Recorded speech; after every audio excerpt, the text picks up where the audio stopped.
സുഹൃത്തുക്കളെ, കുറെ കാലം മുമ്പാണ് തിരൂരിൽ നമ്മുടെ ആ ഒരു റെയിൽവേ മേൽപ്പാലം കഴിഞ്ഞാൽ നേരെ എത്തുന്നത് നമ്മുടെ ആ ഒരു മാർക്കറ്റിലേക്കാണ്. തിരൂർ ഭാഗത്തേക്ക്, മലപ്പുറം ജില്ലയിൽ തിരൂർ ഭാഗത്തേക്ക് പോയ ആൾക്ക് അറിയാം, ആ ഒരു മാർക്കറ്റിലേക്കാണ്. അന്നൊരു വൈകുന്നേരം നേരത്താണ് നമ്മുടെ ക്ലാസ്സൊക്കെ കഴിഞ്ഞ് ഞാൻ ആ മേൽപ്പാലം കടന്ന് അങ്ങോട്ട് പോണ സമയത്ത് അവിടെ ഏതോ ഒരു മനുഷ്യൻ്റെ ഏതൊരു സമ്മേളനം, എന്ത് സമ്മേളനം എനിക്ക് ഓർമ്മയില്ല, എന്തൊരു പ്രോഗ്രാമാണ്. ഒരു മനുഷ്യൻ്റെ അതിഗംഭീരമായിട്ട് മാപ്പിളപ്പാട്ട് പാടുന്നു. മോയിൻകുട്ടി വൈദ്യരുടെ ഏതോ ഒരു ശീലം എന്തൊരു സാധനം പാടുന്നത്, എനിക്കതൊന്നും ഓർമ്മയില്ല. പക്ഷേ അതിഗംഭീരമാണ്, ഒരു രക്ഷയില്ലാത്ത ശബ്ദം. മാണിക്യ വീണയുമായൻ മനസ്സിന്റെ താമര പൂവിലുണർന്നവളെ. ഞാനിത് ആരടത്? അപ്പം അത് കഴിഞ്ഞിട്ട് ആ മോയിൻകുട്ടി വൈദ്യരെ പറ്റി പറയുന്നുണ്ട്, അത് ആ മാപ്പിളപ്പാട്ടിൻ്റെ സൗന്ദര്യത്തെക്കുറിച്ച് പറയുന്നുണ്ട്, അതിൻ്റെ സംഗീതാത്മകതയെക്കുറിച്ച് പറയുന്നുണ്ട്, അതിൻ്റെ വട്ട്, നീള്, കഴുത്ത് എന്നൊക്കെ പറഞ്ഞിട്ട് എന്തൊക്കെയോ കാര്യങ്ങളൊക്കെ ഇങ്ങനെ പറയുന്നുണ്ട്.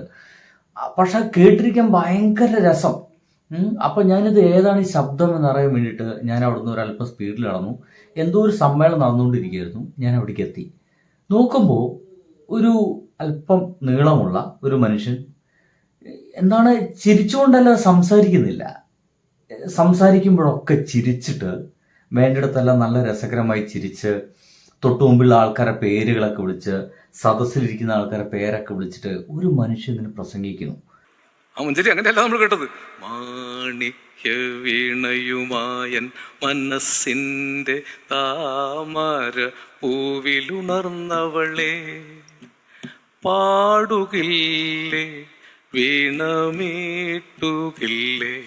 നിന്റെ വേദന എന്നോട് ചൊല്ലുകില്ലേ. ഓ എൻ വി സാറാ അല്ലേ? ഇങ്ങനെ വിടർത്താൻ പറ്റുന്ന നമ്മുടെ ഭാഷ, നമ്മുടെ കവിതയുടെ വൃത്തങ്ങളൊക്കെ തന്നെ എങ്ങനെയും വിടർത്താം. ഇതാ ആ പ്രസംഗം കേട്ടു കഴിഞ്ഞാൽ നമുക്ക് സമയം പോകുന്നത് അറിയേയില്ല. അത്രയും ഗംഭീരമായിട്ട് വാക്കുകളൊക്കെ ഇങ്ങനെ സടപടേന്ന് വരുന്നുണ്ട്. ഒരു രക്ഷയില്ല. ഞാൻ അങ്ങനെ ആലോചിച്ചു, ഇത് ആരുടെ മനുഷ്യൻ എന്ന് നോക്കുമ്പോൾ അവിടെ ഒരു ബോർഡിൽ എഴുതി വെച്ചിട്ടുണ്ട്, ആലങ്കോട് ലീലാകൃഷ്ണൻ. സത്യം പറഞ്ഞു കഴിഞ്ഞാൽ അന്നാണ് ഞാൻ അദ്ദേഹത്തിൻ്റെ പ്രസംഗം ആദ്യമായിട്ട് എൻ്റെ ലൈഫിൽ കേൾക്കുന്നത് കേട്ടോ. അപ്പോഴേ നമ്മുടെ മനസ്സിൽ ഇങ്ങനെ ഉറപ്പിച്ചു വെച്ചു, ഇത് കൊള്ളാവുന്നൊരു മനുഷ്യനാണല്ലോ. പിന്നീടാണ് എൻ്റെ സുഹൃത്ത് ഒരു വയലിനിസ്റ്റ് ഉണ്ട്, ശ്രീകുട്ടൻ ആലങ്കോട്.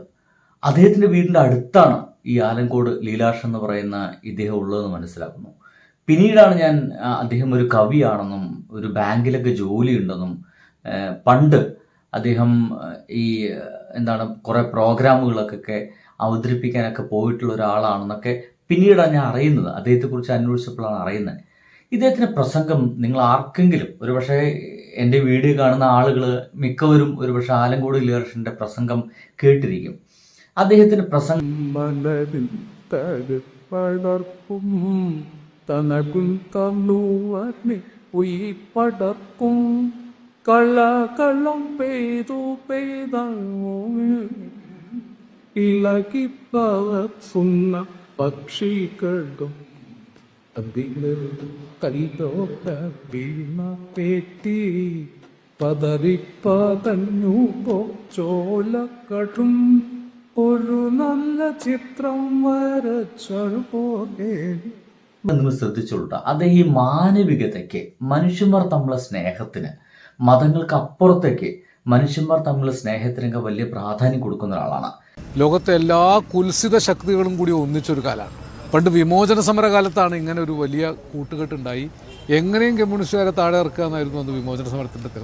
ഇന്നിപ്പോൾ എന്തൊക്കെയായാലും അങ്ങനെ മനുഷ്യ മാനവതയ്ക്ക്, മനുഷ്യന്മാർ തമ്മിലുള്ള സ്നേഹത്തിന്, മതത്തിന് അപ്പുറത്തേക്ക്, മതങ്ങൾ തമ്മിലുള്ള സൗഹൃദം എന്നതിനേക്കാൾ അപ്പുറത്തേക്ക്, മതങ്ങൾ അതിൻ്റെ ഭാഗമായിട്ട് പോയിക്കോട്ടെ, നമുക്ക് മനുഷ്യന്മാർ തമ്മിൽ നല്ല സൗഹൃദം വേണമെന്ന് എപ്പോഴും തൻ്റെ എന്ത് പ്രസംഗമായാലും, എന്ത് വിഷയത്തെ പറ്റിയുള്ള പ്രസംഗമായാലും ആലങ്കോട് ലീലാകൃഷ്ണൻ എന്ന് പറയുന്ന മനുഷ്യൻ പലപ്പോഴും ആ ഒരു പ്രസംഗമൊക്കെ അവസാനിപ്പിച്ചിട്ടുള്ളത് ഇങ്ങനെയാണ്. ഇതാ ആ മനുഷ്യൻ CPIയുടെ സ്ഥാനാർത്ഥിയായിട്ട് തൃശ്ശൂർ മത്സരിക്കാൻ ഇറങ്ങുന്നു എന്നുള്ള വിവരം കൂട്ടി കേട്ടു. സത്യം പറഞ്ഞു കഴിഞ്ഞാൽ ഭയങ്കര സന്തോഷം തോന്നിപ്പോയി. നമുക്കൊക്കെ വോട്ട് ചെയ്യാൻ നമ്മൾക്കൊരു ഭാഗ്യം കിട്ടുക. നമ്മളൊക്കെ ഫോർ എക്സാമ്പിൾ പറയുകയാണെങ്കിൽ നമ്മൾ പിണറായി വിജയനാണ് വോട്ട് ചെയ്യുന്നത്, എന്നൊക്കെ ഒന്ന് വിചാരിക്കൂ. പാലുളി മോഹൻ മുട്ടിക്കാണ് വോട്ട് ചെയ്യുന്നത്, KT ജലീലിനാണ് വോട്ട് ചെയ്യുന്നത്, MP രാജേഷിനാണ് വോട്ട് ചെയ്യുന്നത്. ഇങ്ങനെ ചില ആളുകൾക്ക് സ്വരാജിന് വോട്ട് ചെയ്യുക. വോട്ട് ചെയ്യുക എന്നതിനപ്പുറം ഇത് ആർക്ക് വോട്ട് ചെയ്യുന്നു, ആർക്ക് വേണ്ടി വോട്ട് ചെയ്യുന്നു, ഏത് പ്രസ്ഥാനത്തിന് വോട്ട് ചെയ്യുന്നു ഒക്കെ വലിയ പ്രാധാന്യമുണ്ട്. കാരണം എല്ലാതും ഒരേപോലെയാണെന്നും എൻ്റെ വീട്ടിലത്തെ ആരെങ്കിലുമൊക്കെ പണിക്ക് പോയാൽ മാത്രമേ എൻ്റെ വീട്ടിൽ കഞ്ഞി ഉണ്ടാവുള്ളൂ എന്നുള്ള ചിന്താഗതിയൊക്കെ മാറ്റി വയ്ക്കണം. അതൊക്കെ ഒരു ബോറൻ കൺസെപ്റ്റാണ്. ഇപ്പോഴും അതൊക്കെ വെച്ചടക്കുന്ന ആളുകളൊക്കെ ഉണ്ടല്ലോ എന്നുള്ളതാണ് ഏറ്റവും വലിയ അത്ഭുതം. ആ ഒരു കഞ്ഞി എന്ന് പറയുന്ന പ്രോസസ്സ് നമ്മുടെ വീട്ടിലേക്ക് എത്തണമെങ്കിൽ അതിൻ്റെ പുറകിലൊരു രാഷ്ട്രീയം ഉണ്ടെന്നതൊന്നും പലരും മനസ്സിലാക്കുന്നില്ല. സംഗീതമൊക്കെ എടുക്കട്ടെ, അങ്ങനെ ചില ആളുകൾക്ക് വോട്ട് ചെയ്യുമ്പോൾ ഭയങ്കര സന്തോഷമായിരിക്കും. ഞാൻ ഇന്ന ആൾക്കാണ് വോട്ട് ചെയ്ത് എന്നൊക്കെ പറയുമ്പോൾ ഉള്ളിൽ നമ്മളൊരു ഭയങ്കര അഭിമാനത്തോടെ പറയും. ഒരു പക്ഷേ തൃശ്ശൂരുകാരൊരു വലിയ ഭാഗ്യമാണ്. കാരണം അവർ വോട്ട് ചെയ്യാൻ പോകുന്നത് ആലങ്കോട് ലീലാകൃഷ്ണൻ എന്ന് പറയുന്ന ആ ഒരു മനുഷ്യരാണ്. ആഗോളതലത്തിൽ തന്നെ വംശീയതയും വർഗീയതയും ശക്തിപ്പെട്ടു വരുന്നു. ലോകത്ത് യുദ്ധമാണ്, വംശവെറിയന്മാർ മനുഷ്യരെ കൊന്നൊടുക്കുന്ന കാലമാണ്, ഗ്യാസ് കിട്ടാനില്ലാതെ ആവാൻ പോകുന്നു, ക്ഷാമത്തിലേക്ക് പോകുന്നു. അപ്പോൾ ജനങ്ങളുടെ പക്ഷത്തെ ഒരു ഗവൺമെൻറ്റുമാണ്. ആപത്ത് വന്നാൽ കൂടെ ഉണ്ടാവും നമുക്ക് ഉറപ്പിക്കാവുന്ന ഒരു ഗവൺമെൻറ്റാണ് ഇടതുപക്ഷ ഗവൺമെൻറ്. ഒരു അപാര മനുഷ്യസ്നേഹിയാണ്, നല്ല പ്രാസംഗികനാണ്. ആരും എന്നെ ഒരു വളരെ പരിചയമുള്ള ഒരാളൊന്നുമല്ല ആലങ്കോട് ലക്ഷൻ, എനിക്ക് നേരിട്ട് പരിചയമില്ല. പക്ഷേ 1-2 തവണയൊക്കെ ഞാൻ അദ്ദേഹത്തോട് സംസാരിക്കുന്നുണ്ട്. അദ്ദേഹത്തോട് സംസാരിക്കുമ്പോൾ എങ്ങനെ സംസാരിക്കുമെന്നറിയോ? എത്രയോ ചിരപരിചിതനായ സുഹൃത്തുമായിട്ടാണ് സംസാരിക്കുന്നത് എന്ന രീതിയിൽ അദ്ദേഹം ചിലപ്പോൾ നമ്മൾ സംസാരിക്കും. നമ്മളെന്നെ സംശയിച്ചു പോകും, എൻ്റെ പടച്ചനെ നമുക്ക് ഈ മനുഷ്യന് മുമ്പ് എവിടെയെങ്കിലും പരിചയമുണ്ടോ? അത്രയ്ക്ക് പരിചയമുള്ള പോലെയാണ് സംസാരിക്കുന്നത്. ഒരു തവണയൊക്കെ പേര് പറഞ്ഞു കഴിഞ്ഞാൽ ചിലപ്പോൾ അടുത്ത തവണ ചിലപ്പോൾ ആ പേര് ഓർത്ത് നമ്മുടെ മുഖത്തേക്ക് വിളിച്ചു കളയും. അങ്ങനെയൊക്കെയുള്ള ഒരു മനുഷ്യനാണ്. ഇത് അദ്ദേഹത്തിന് വേണ്ടിയിട്ട് അദ്ദേഹത്തെ ബൂസ്റ്റ് ചെയ്യാൻ ഇറങ്ങിയ സംഗതിയൊന്നുമല്ല. എൻ്റെ പേഴ്സണൽ അനുഭവങ്ങൾ ഞാൻ അങ്ങനെ പറഞ്ഞു എന്ന് മാത്രം. എന്തൊക്കെയായാലും ആ ഒരു ഭാഗ്യം ചെയ്ത ഒരു ജനത കൂടി അവിടെ ഉണ്ട്. ഒപ്പം തന്നെ LDFനാണ് ആ മനുഷ്യൻ നിൽക്കുന്നത്. അത് ഞാൻ ഉറപ്പിച്ച് വിശ്വസിച്ചായിരുന്നു. ഇദ്ദേഹം ഒരു ചുവപ്പനായിരിക്കും. പോരാട്ടത്തിന്റെ എല്ലാ പാട്ടുകളും സാധാരണ കൂലിവേല ചെയ്ത പാവപ്പെട്ട തൊഴിലാളികൾ സൃഷ്ടിച്ചതാണ്. പാട്ടുകളൊന്നും വരേണ്യന്മാർ സൃഷ്ടിച്ചതല്ല. ഈ നാട്ടുപാട്ടുകളെ, ഫോക്ക് ട്രഡീഷനെ ആണ് പിൽക്കാലത്ത് നമ്മൾ ക്ലാസിക്കലൈസ് ചെയ്തത്. നാടോടിയായ പരുക്കൻ സ്വഭാവമുള്ള പണിയെടുത്ത് പൊറുക്കുന്ന താളമുള്ള പാട്ടുകളെ ഉണ്ട് സുഖിച്ചിരിക്കുന്നവർക്ക് കേൾക്കാൻ പാകത്തിൽ വിളംബിത രീതിയിലേക്ക് ക്ലാസിക്കലൈസ് ചെയ്യുക, ശാസ്ത്രീയവൽക്കരിക്കുക എന്ന ജോലിയാണ് പലതും കീഴാണപ്പാട്ടുകളാണ്. ഇദ്ദേഹം ഒരു ഇടതുപക്ഷക്കാരനായിരിക്കും. കാരണം പ്രസംഗത്തിൽ മുഴുവൻ അത്രയ്ക്ക് മാനവികത, മനുഷ്യസ്നേഹം, നമ്മളെല്ലാവരും ഒരുമിച്ച് നിൽക്കുന്നതിനെ കുറിച്ചിട്ട്, തൊഴിലാളികളെ കുറിച്ചിട്ടൊക്കെ സംസാരിക്കുന്ന ഒരാളാണ്.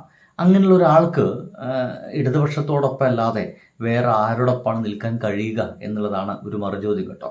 എന്തൊക്കെയായാലും ആ ചോദ്യത്തിനുള്ള ഒരു ഉത്തരം നിലയ്ക്ക് അദ്ദേഹം ഇപ്പോഴത്തെ നമ്മുടെ അടുത്ത നിയമസഭയിലേക്ക് ഒരു MLA ആയിട്ട് എത്താൻ പോകുന്നു. തീർച്ചയായിട്ടും ഒരു സാംസ്കാരിക വകുപ്പൊക്കെ അദ്ദേഹത്തിന് കിട്ടുകയാണെങ്കിൽ അതിൽ ഗംഭീരമായിട്ട് ശോഭിക്കാൻ കഴിയുമെന്നുള്ള കാര്യത്തിൽ ഒരു സംശയമില്ല. കാരണം അത്രയ്ക്ക് രസകരമായിട്ട് ഇടപെടുകയും നല്ല സംഘാടന പാഠമുള്ളൊരു മനുഷ്യരാണെന്നൊക്കെയാണ് അറിവ്. സോ അങ്ങനെയൊക്കെയാണ്. ബൈ.